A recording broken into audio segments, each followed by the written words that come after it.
Jeans தான் செலவு கம்மின்னு பார்த்தா இதுக்கு ஊசி நூல் செலவு எக்கச்சக்கமாகுதே.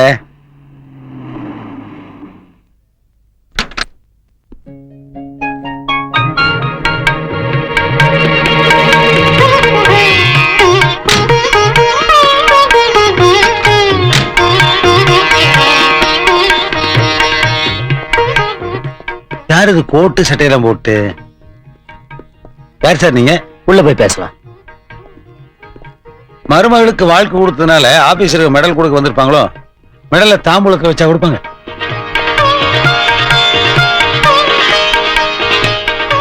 சார் என்னல உட்காண்டீங்க? சார் நீங்க சம்மந்தம் இல்லாம அட்ரஸ் மாதிரி நம்ம வீட்டுக்கு வந்தீங்கன்னு நினைக்கிறேன். கரெக்டான அட்ரஸ்க்கு சம்பந்தம் பேசத்தான் வந்திருக்கோம். என் வீட்டுல பொண்டாட்டி மட்டும்தான் இருக்கா. அவளுக்கு எனக்கு ஏற்கனவே கல்யாணம் ஆயிடுச்சுங்களே. வேற பொண்ணு இல்லைங்களே? இருக்காங்க. யாரு? உங்க மருமக. நீங்க சம்மதம்னு சொன்னா உங்க மருமகளை எங்க மருமகளை ஆக்கிறோம். யோ எந்திரியா மேல. அசிங்கமா ஏதாவது பேசுறதுக்கு முன்னாடி மரியாதை வெளியே போயிரியா? ஏப்பா மாமனார் கிட்டவே மருமகளை பொண்ணு கேட்ட கதை எங்காவது நடந்திருக்கா? நடந்தது இல்ல, நடத்தி காட்டுறேன். தம்பி நீ வேணா அவதார புருஷனா இருக்கலாம். ஆனா விதவைக்கு கல்யாணம் பண்ற அளவுக்கு நான் பெருந்தன்மையானவன் இல்ல. அங்கங்க போற தல்றா. சீதா, உன்னை கல்யாணம் பண்ணிக்கிறேன்னு அங்கேயே சொல்லியிருப்பேன். ஆனா உனக்கு நம்பிக்கை வந்திருக்காது. உனக்கு நம்பிக்கை வரணுன்றதுக்காகத்தான் நான் அப்பா அம்மாவோட வந்திருக்கேன். எனக்கு வேற யாரோட சம்மதமும் தேவையில்லை. உன் சம்மதம் மட்டும் கிடைச்சா போதும். யோ சம்மதம் சொல்றதுக்கு அவாரியா? இங்க எந்த முடிவு எடுக்கிறதா இருந்தாலும் அது நான் தான் எடுக்கணும். இவன் இந்த வீட்டை விட்டு போறதா இருந்தா நேரா சுடுகாட்டுக்கு தான் போகணும். இன்னொரு வீட்டுக்கு மருமகளா போக முடியாது. அம்மா சீதா, இந்த மகான் உனக்கு வாழ்க்கை கொடுக்க வந்திருக்காரு நினைக்கிறியா? நீ மாசம் வாங்குறியா 5000 ரூபாய் சம்பளம்? அதுக்கு ஆசைப்பட்டு வந்திருக்கேன். என் பையனுக்கு கோடிக்கணக்கான சொத்தோட பொண்ணு கொடுக்கறது கியூல காத்துக்கிட்டு இருக்காங்க. பணம் எனக்கு பெருசு இல்ல. என் பையன் சீதா மேல வச்சிருக்க பாசத்தினாலதான் இங்க வந்தோம். இதை நீ மரியாதையை ஒத்துக்கிட்டீன்னா உனக்கு தான் நல்லது. ஏய் என்ன மிரட்டுறியா? போங்கடா வழியே. இதுக்கு மேல ஒரு வார்த்தை பேசின அடிச்சு நொறுக்கிடுவேன். சீதா, ஒரு நல்ல நாளா பார்த்து நம்ம கல்யாண இன்விடேஷனோட வர்றேன். இதுக்கு நடுவுல உனக்கு ஏதாவது பிரச்சனை சொல்லி அனுப்பு. கிழிச்சிருவியா? குடலை உருகிடுவேன். போலாம்பா.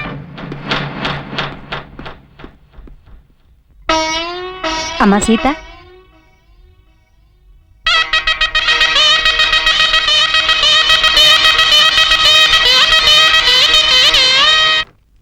மேடம், உங்களுக்கு ரெஜிஸ்டர் வந்திருக்கு. யார்கிட்ட இருந்து? லாயர் கிட்ட இருந்து. எனக்கு யார் நோட்டீஸ் அனுப்பியிருப்பாங்க? நான் தான் அனுப்பிச்சேன். எதுக்கு? எனது கட்சிக்காரரான சேகருக்கும் சீதான்கிற தங்களுக்கும் ஏற்கனவே திருமணம் நடந்துவிட்டது. ஆனால் நீங்கள் அருண் என்ற வாலிபரை திருமணம் செய்து கொள்ள முடிவு செய்திருப்பதாக தெரிகிறது. இந்து விவாக சட்டப்படி கணவன் உயிரோடு இருக்கும் பொழுது விவாகரத்து பெறாமல் இன்னொரு திருமணம் செய்து கொள்வது சட்டப்படி குற்றமாகும். ஆகையால் எனது கட்சிக்காரரான சேகர் அவர்கள் தன்னுடன் வந்து குடும்பம் நடத்துமாறு கேட்டுக்கொள்கிறார். என்ன பயமுறுத்துறியா? நோ நோ மேரியா, சட்டப்படி நடவடிக்கை எடுத்திருக்கேன். என்னோட குடும்பம் நடத்த வரியா இல்ல கோர்ட்ல சந்திப்போமா? கோர்ட்ல சந்திப்போம்.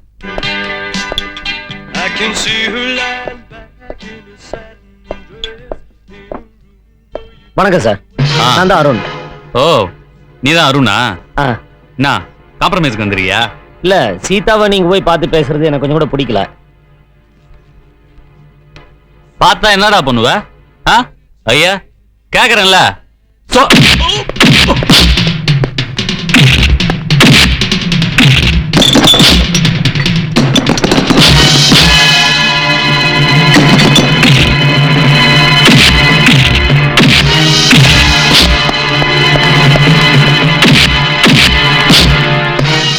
Order order order. எஸ் சொல்லுங்க. பகவத்கீதை, பைபிள், குரான் எதில் வேணாலும் சத்தியம் பண்ணி சொல்றேன். சீதா என் பொண்டாட்டி. நோ, அவர் பொய் சொல்றாரு. அவர் சொல்றது பொய்யா உண்மையான்னு முடிவு செய்ய வேண்டியது கோர்ட். நீங்க சொல்லுங்க. சீதாவை நான் 2வது கல்யாணம் பண்ணிக்கிட்டேன். எனக்கே 2 பொண்டாட்டின்னு நீங்க கேட்கலாம். பாவப்பட்டுதான் சீதா கழுத்துல நான் தாலி கட்டினேன். முதலிரவு நடக்கிறதுக்குள்ளேயே புருஷன் போய் சேர்ந்துட்டான். புகுந்த வீட்டுல கழுத்து பிடிச்சு தள்ளிட்டாங்க. திறந்த வீட்டுக்கு பாரம் ஆயிட்டா. என் பொண்டாட்டிக்கு குழந்தை இல்ல. எப்படியாவது கல்யாணம் பண்ணிக்கோங்கன்னு கெஞ்சனா கதர்னா. அதனால்தான் அவ கழுத்துல தாலி கட்டினேன். இல்ல யுவர் ஆனர், இவர் சொல்ற எதுவுமே உண்மை இல்ல. சீதா கழுத்துல வலுக்கட்டாயமா தான் இவர் தாலி கட்டினாரு. முதல்ல நீங்க யாருன்னு நான் தெரிஞ்சுக்கலாமா? சீதாவை கல்யாணம் பண்ணிக்க போறவன். என் கட்சிக்காரோட மனைவி உங்க மனைவி ஆக்கிறதுக்காக நீங்க போய் சொல்றீங்கன்னு நான் சொல்றேன். இல்ல, இவருக்கு ஆதரவா உண்மையை மறைக்கிறீங்க நான் சொல்றேன். யுவர் ஆனர், இந்த வழக்குல சில உண்மைகளை தெரிஞ்சுக்கிறதுக்காக சீதாவோட தந்தை திரு சண்முகத்தை விசாரிக்க அனுமதி கோருகிறேன். Yes, proceed.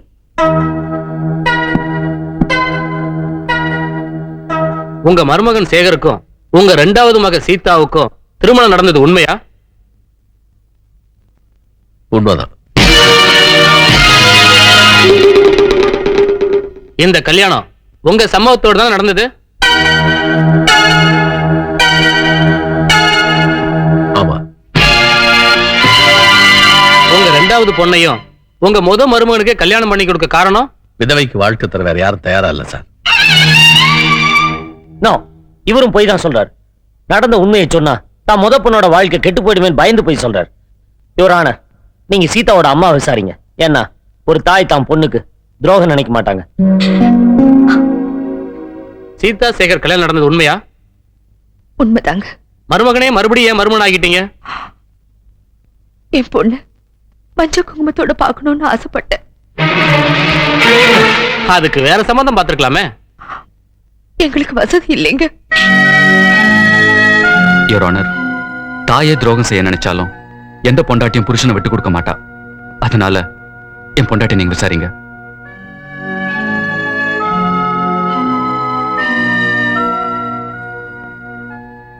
என் புருஷனுக்கும் என் தங்கச்சிக்கும் கல்யாணம் நடந்தது உண்மைதான்.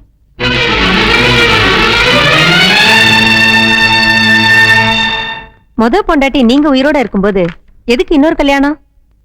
எனக்கு குழந்தை இல்ல, என் தங்கச்சிக்கு வாழ்க்கை இல்ல. அதனால நானே என் தங்கச்சிய என் புருஷனுக்கு 2வது கல்யாணம் பண்ணி வச்சேன். சாட்சிகளை விசாரணை செய்ததை கொண்டு சேகர் சீதா திருமணம் நடந்ததை இந்த நீதிமன்றம் உறுதிப்படுத்துகிறது. யுவர் ஆனர், இந்த கல்யாணம் நடந்தது உண்மைன்னு வச்சுக்கிட்டாலும் சீதாவுக்கு சேகர் கூட வாழ விருப்பம் இல்ல. விருப்பம் இல்லைன்னா டைவர்ஸ்க்கு அப்ளை பண்ணணும். வேண்டாம். பெரிய மனசோட என் கழுத்துல 2வது தாலி கட்டின என் புருஷனை நான் விவாகரத்து செய்ய விரும்பல. எங்க அம்மா, அக்கா, அப்பா எல்லாரும் சொன்ன மாதிரி சேகர் என் புருஷன்தான். இது வரைக்கும் நடந்ததெல்லாம் மறந்துட்டு இனிமே நடக்க போறத பத்தி யோசிக்கிறது நல்லது.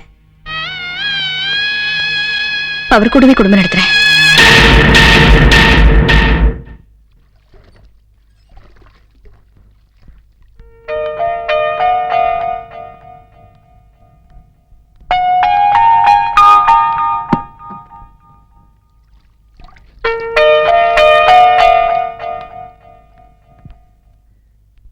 மாமியார் வீட்ல இருந்து அடைக்கலமா புகுந்த வீட்டுக்கு வந்திருக்கேன்.